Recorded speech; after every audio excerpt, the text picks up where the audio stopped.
Hello friends, বাইনে নির্মালে তোমাদের প্রত্যেক অভিনন্দন জানাই। ওয়েস্ট বেঙ্গল মাদ্রাসা সার্ভিস কমিশন অবশেষে তারা যে 7th এসএলএসটি এক্সামিনেশন নিয়েছিল, তো সেই 7th এসএলএসটি এক্সামিনেশনের কিন্তু রেজাল্ট পাবলিশ করেছে। এটা একটা খুব ভালো দিক। রেজাল্ট পাবলিশ করা হয়েছে সেটা জাস্ট একটা পিডিএফ ফরম্যাটে পাবলিশ করা হয়েছে। যদি এরকম হতো যে প্রত্যেকটা সাবজেক্ট ওয়াইজ কত কাট অফ হয়েছে এবং তার সঙ্গে সঙ্গে প্রত্যেকটা ক্যান্ডিডেট যদি জানতে পারতো যে তারা কত মার্কস পেয়েছে, তাহলে কিন্তু খুব ভালো হতো। দেখো, যে আনসার কি যেটা পাবলিশ করা হয়েছে, তো সেই আনসার কি দেখে প্রধানত ক্যান্ডিডেটরা বুঝতে পারবে যে তারা কত নাম্বার পেয়েছে। কিন্তু ঘটনা হচ্ছে যে যারা যারা কোয়ালিফাই করলো তারা কত মার্কস পেয়েছে সেটা যদি বোঝা যেত, তাহলে কিন্তু এই রেজাল্ট আরও অনেক বেশি ক্লিয়ার হতো আমার মনে হয়। তো এটা করলে আমার মনে হয় যে আর কোনো রকম কনফিউশন থাকতো না। তো এই ভিডিওতে আমি তোমাদের সঙ্গে আলোচনা করব যে বিভিন্ন ক্যাটাগরিতে কতজন স্টুডেন্টস প্রধানত এই এক্সামিনেশন দিয়েছিল, কতজন এক্ষেত্রে কোয়ালিফাই করেছে, এই সমস্ত বিষয় নিয়ে আলোচনা করব। দেখো, মাদ্রাসা সার্ভিস কমিশন 1729টা পোস্টের জন্য প্রধানত বিজ্ঞাপন দিয়েছিল এবং এই 1729টা পোস্ট প্রধানত 4টে ক্যাটাগরির জন্য। এই 1729টা পোস্ট, একটি হচ্ছে প্রাইমারি টেট, মানে ক্লাস 1 থেকে 4 পর্যন্ত স্টুডেন্টসদেরকে পড়ানোর জন্য প্রাইমারি টেট তারা কন্ডাক্ট করেছে, এবং আপার প্রাইমারি টেট মানে ক্লাস 5 থেকে 8 পর্যন্ত স্টুডেন্টসদের পড়ানোর জন্য অ্যাসিস্ট্যান্ট টিচার রিক্রুটমেন্ট টেট। তাহলে এই যে টেট এক্সামিনেশন যেটা হয়েছে, এটা কিন্তু দুটো ক্যাটাগরিতে হয়েছে, একটা প্রাইমারি এবং আর একটা আপার প্রাইমারি।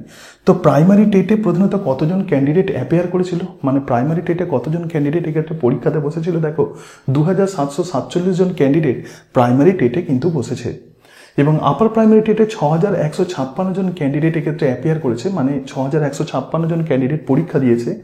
তো এই দুটো ক্যাটাগরি মিলিয়ে, মানে টেট এক্সামিনেশন যারা দিয়েছে 2747 জন প্রাইমারি এবং 6156 জন আপার প্রাইমারি, তো এই দুটো মিলিয়ে মোট কোয়ালিফাই করেছে কতজন? 2210 জন। তার মানে টেট কোয়ালিফাই করেছে কিন্তু 2210 জন। তো যারা টেট কোয়ালিফাই করেছে তাদেরকে কিন্তু এবার মেন এক্সামিনেশন দিতে হবে।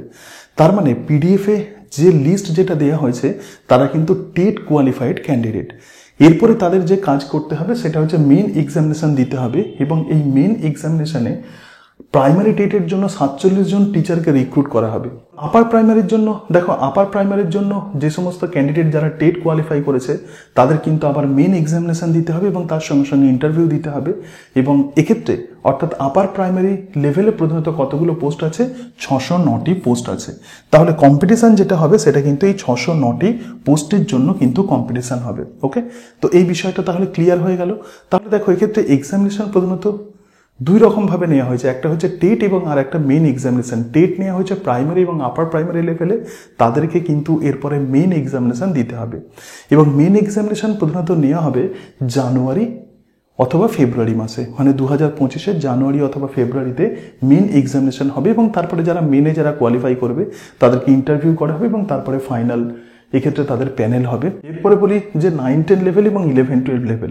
দেখো, 9-10 লেভেল এবং 11-12 লেভেলে প্রধানত মেন এক্সামিনেশন কন্ডাক্ট করা হয়েছে। ওকে, তো এই মেন এক্সামিনেশন 9-10 লেভেলে প্রধানত 811টি পোস্ট আছে, রাইট? তাহলে 9-10 লেভেলে 811টি পোস্ট আছে। তো এই 811টি পোস্টের জন্য কম্পিটিশান কতজন করেছে? 98,215 জন ক্যান্ডিডেট পরীক্ষাতে বসেছিল, এবং এখান থেকে কিন্তু নেওয়া হবে 811 জনকে, রাইট? এরপরে দেখো, 11-12 লেভেলের জন্য প্রধানত মেন এক্সামিনেশন কন্ডাক্ট করা হয়েছিল, এবং 11-12 লেভেলে কতজন এক্সামিনেশনে বসেছিল? 39,761 জন, 39,761 জন প্রধানত এই এক্সামিনেশনে বসেছিল, এবং প্রধানত 262টা পোস্টে, মানে সমস্ত সাবজেক্ট মিলিয়ে মোট 262টা পোস্টে রিক্রুট করা হবে। 9-10 লেভেল এবং 11-12 মিলিয়ে 1740 জনের ইন্টারভিউ নেওয়া হবে, এবং এই যে 1740 জনের ইন্টারভিউ নেওয়া হবে, এটা কিন্তু জানুয়ারির 2nd উইক থেকে কিন্তু শুরু হবে, মানে জানুয়ারির 2nd উইক থেকে প্রধানত এই ইন্টারভিউ সেশন শুরু হবে। কাদের জন্য? 9-10 লেভেল এবং 11-12 লেভেলের টিচারদের জন্য ইন্টারভিউ শুরু হচ্ছে জানুয়ারির 2nd উইক থেকে। দেখো, এই প্রসঙ্গে বলি যে এসএসসি এক্সামিনেশনের ইন্টারভিউ দেওয়ার অভিজ্ঞতা আমার আছে। আমি 2-1টা ক্লাসে তোমাদের সাথে আলোচনা করব যে তোমরা যারা কোয়ালিফাই করেছো তাদের প্রত্যেককে আমি শুভেচ্ছা এবং অভিনন্দন জানাই, এবং তার সঙ্গে সঙ্গে আমি কিভাবে ইন্টারভিউয়ের আমি আমার এক্সপিরিয়েন্স সম্পর্কে আমি পরে আলোচনা করব। তো এই সমস্ত বিষয়গুলো আমি তোমাদেরকে বললাম। এরপরে একটু বায়োলজিক্যাল সায়েন্সে চলে আসে। দেখো, তো বায়োলজিক্যাল সায়েন্সে প্রধানত যে একটু বিষয়টা বলে দিই, তো বায়োলজিক্যাল সায়েন্সে দেখো পিজি লেভেলে ইন্টারভিউতে ডাকা হয়েছে কতজনকে? 24 জনকে পিজি লেভেলের জন্য ইন্টারভিউতে ডাকা হয়েছে। এবং এক্ষেত্রে পোস্ট কতগুলো আছে? বেঙ্গলি মিডিয়ামের জন্য দুটো মিডিয়াম আছে, একটি বেঙ্গলি মিডিয়াম এবং আর একটা উর্দু মিডিয়াম। তো বেঙ্গলি মিডিয়ামের জন্য প্রধানত 12টি পোস্ট আছে এবং উর্দু মিডিয়ামের জন্য 3টি পোস্ট আছে। সুতরাং এই যে 24 জন, এই যে 24 জন যাদেরকে প্রধানত ইন্টারভিউতে ডাকা হয়েছে, এই 24 জনের ইন্টারভিউ নেওয়া হবে এবং তার সঙ্গে সঙ্গে ফাইনাল মেরিট লিস্ট এক্ষেত্রে পাবলিশড হবে। এবং কতজনের জন্য? 15 জনের জন্য প্রধানত মেরিট লিস্ট পাবলিশ করা হবে। তাহলে এক্ষেত্রে কতজন এলিমিনেটেড হবে? এলিমিনেটেড হবে কিন্তু 9 জন এক্ষেত্রে এলিমিনেটেড হবে। এই সংখ্যাটা হয়তো 2-1 এদিক ওদিক হতে পারে, তোমরা একটু দেখে নেবে। তো যাই হোক, 15টা পোস্টের জন্য কিন্তু কম্পিটিশন, রাইট? 24 জন ক্যান্ডিডেটের কম্পিটিশন কতগুলো পোস্টের জন্য? 15টা পোস্টের জন্য কম্পিটিশন। এবং 9-10 লেভেলে যদি আমরা দেখি, তাহলে এটা হচ্ছে 9-10 লেভেল। তো 9-10 লেভেলে ইন্টারভিউতে ডাকা হয়েছে কতজনকে? 231 জনকে ডাকা হয়েছে। বায়োলজিক্যাল সায়েন্সে 9-10 লেভেলে ইন্টারভিউতে ডাকা হয়েছে 231 জনকে, কিন্তু 148টা পোস্টের জন্য কম্পিটিশন করবে। এক্ষেত্রে বেঙ্গলি মিডিয়ামে 139টা সিট আছে। জেনারেল বলতে এক্ষেত্রে মেল এবং ফিমেল দুটোই, এবং তার সঙ্গে সঙ্গে ফিমেলদের জন্য 6টা এক্ষেত্রে প্রিজার্ভ করা আছে। তার মানে বেঙ্গলি মিডিয়ামে মোট 145টি সিট আছে এবং উর্দু মিডিয়ামে কিন্তু 3টি সিট আছে। তার মানে টোটাল সিট কতগুলো? 148। তো এই 148টা পোস্টের জন্য ডাকা হয়েছে কিন্তু 231 জনকে। তো এরপরে কিভাবে রিক্রুট হবে? দেখো, যেটা বলছিলাম যে জানুয়ারির 2nd উইকে কিন্তু ইন্টারভিউ শুরু হয়ে যাবে এবং এরপরে যেটা ফাইনাল যে মেরিট লিস্ট যেটা পাবলিশড হবে সেটা হচ্ছে যে 90 মার্কসের যে মেন এক্সামিনেশন হয়েছে এবং তার সঙ্গে সঙ্গে 10 মার্কসের যে ইন্টারভিউ হবে, তো এর উপর বেশ করে কিন্তু ফাইনাল মেরিট লিস্ট পাবলিশড হবে, রাইট?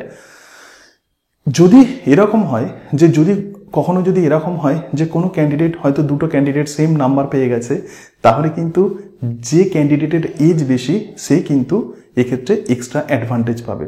আবার এরকম যদি হয় যে দুটো ক্যান্ডিডেট তারা কিন্তু মেন এক্সামিনেশন এবং তার সঙ্গে সঙ্গে ইন্টারভিউ এই দুটোতেই কিন্তু একই মার্কস পেয়েছে এবং তাদের এজও কিন্তু সমান, তাহলে এক্ষেত্রে যেটা দেখা হবে সেটা হচ্ছে তাদের একাডেমিক স্কোর দেখা হবে। এই তিনটেই যদি সমান হয়ে যায় তাহলে যেটা দেখা হবে সেটা হচ্ছে যে মেন এক্সামিনেশনে তারা কত মার্কস পেয়েছে। যে মেন এক্সামিনেশনে বেশি মার্কস পেয়েছে সেই কিন্তু সুযোগ সুবিধা পাবে, মানে সেই কিন্তু এক্ষেত্রে অ্যাডভান্টেজ পাবে। তো এই হচ্ছে সামগ্রিক বিষয়। তাহলে 9-10 লেভেল এবং 11-12 লেভেলের টিচার রিক্রুটমেন্টের জন্য যে মেন এক্সামিনেশন হয়েছে সেই মেন এক্সামিনেশনের কিন্তু এক্ষেত্রে রেজাল্ট পাবলিশড হয়েছে এবং এই মেন এক্সামিনেশনে যারা কোয়ালিফাই করেছে তাদের কিন্তু এরপরে ইন্টারভিউ হবে। বায়োলজিক্যাল সায়েন্সের জন্য পিজি লেভেলে 24 জনকে ইন্টারভিউতে ডাকা হয়েছে, 15টা সিটের জন্য তারা প্রধানত কম্পিটিশান করবে এবং 9-10 লেভেলে 231 জনকে ইন্টারভিউতে ডাকা হয়েছে, 148টা সিটের জন্য তারা কম্পিটিশান করবে। তাহলে আমি একটা বেসিক ইনফরমেশন তোমাদেরকে দিলাম। তো আশা করি তোমরা বুঝতে পারছো যে টোটাল বিষয়টা তোমাদের কাছে ক্লিয়ার হয়ে গেল। সুতরাং আর একটু বলে দিই যে দুটো লেভেলে প্রধানত এক্সামিনেশন হয়েছে, একটা টেট এবং আর একটা মেন এক্সামিনেশন। টেট হয়েছে যারা প্রাইমারি লেভেলে, মানে প্রাইমারি এবং আপার প্রাইমারি লেভেলে টেট এক্সামিনেশন হয়েছে তাদেরকে মেন এক্সামিনেশন দিতে হবে, তারপরে ইন্টারভিউ দিতে হবে। আর যারা 9-10 লেভেল এবং 11-12 লেভেলে যারা বসেছিল পরীক্ষাতে 7th SLST মাদ্রাসা সার্ভিস কমিশন, তো তারা মেন এক্সামিনেশন দিয়েছে এবং এই মেন এক্সামিনেশনে যারা কোয়ালিফাই করেছে তাদেরকে কিন্তু ইন্টারভিউ এবার নেওয়া হবে এবং আফটার ইন্টারভিউ কিন্তু ফাইনাল প্যানেল পাবলিশড হবে এবং ইন্টারভিউ খুব দ্রুত নেওয়া হবে। জানুয়ারির 2nd উইকেই কিন্তু ইন্টারভিউ শুরু হবে। তাহলে তোমরা যারা কোয়ালিফাই করেছো তাদেরকে অনেক অনেক শুভেচ্ছা এবং অভিনন্দন জানাই। এবং আবারও বলি যে যদি cut off marks subject wise যদি দেওয়া হতো তাহলে যেমন খুব ভালো হতো, তার সঙ্গে সঙ্গে কোন ক্যান্ডিডেট কত মার্কস পেয়েছে এটা যদি দেওয়া হতো তাহলে আমরা বুঝতে পারতাম যে আমরা কেন পেলাম না, বা যে পেয়েছে সে কেন পেয়েছে এবং যে পায়নি সে কেন পেল না। তাহলে কিন্তু আর কারোর কোনো কিছুই কথা কিন্তু আর বলার থাকতো না। তো এটা যদি হতো তাহলে আমার মনে হয় খুব খুব ভালো হতো। তো যাই হোক, যারা যারা পেয়েছো এরকম হয়তো আমার অনেক স্টুডেন্ট আছে তারা হয়তো কোয়ালিফাই করেছে। তো তোমরা যদি কোয়ালিফাই করে থাকো তাহলে অবশ্যই কমেন্ট বক্সে তোমরা কমেন্ট করো। আজকে তাহলে এই পর্যন্তই। এরপরে কিন্তু আমি ইন্টারভিউয়ের বিভিন্ন বিষয় নিয়ে আলোচনা করবো, অর্থাৎ কীভাবে তোমরা ইন্টারভিউয়ের প্রিপারেশন নেবে। তোমরা একটু আমার চ্যানেল ফলো করো, যারা কোয়ালিফাই করেছো কীভাবে ইন্টারভিউয়ের প্রিপারেশন নেবে। কারণ ইন্টারভিউ দেওয়ার আমার অভিজ্ঞতা আছে, SSC SLSTর ইন্টারভিউ 3বার আমার দেওয়ার অভিজ্ঞতা আছে। তো সেই কারণের জন্য আমি কয়েকটি ভিডিওতে ইন্টারভিউয়ের প্রিপারেশন কীভাবে নেবে সেটা আমি তোমাদের সাথে আলোচনা করব।